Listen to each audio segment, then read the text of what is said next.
হযরত মুহাম্মদ সাল্লাল্লাহু আলাইহি সাল্লামকে অবমাননার ঘটনার প্রতিবাদ ও নিন্দা জানিয়ে চাঁপাইনবাবগঞ্জে বিক্ষোভ ও প্রতিবাদ সমাবেশ অনুষ্ঠিত হয়েছে।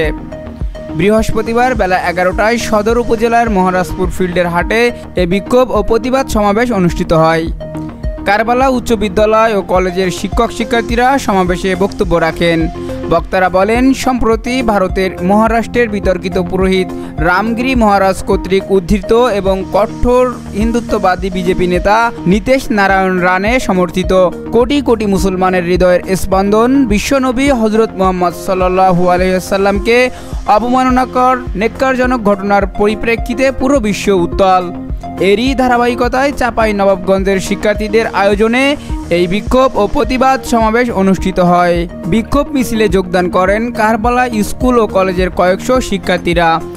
এই ধরনের কর্মকাণ্ডের জন্য ভারতীয় দূতাবাসে জিজ্ঞাসাবাদ করার জন্য বাংলাদেশের অন্তর্বর্তীকালীন সরকারের উপদেষ্টা মণ্ডলীদের প্রতি আহ্বান জানান বক্তারা। সালাউদ্দিন, প্রহর 24।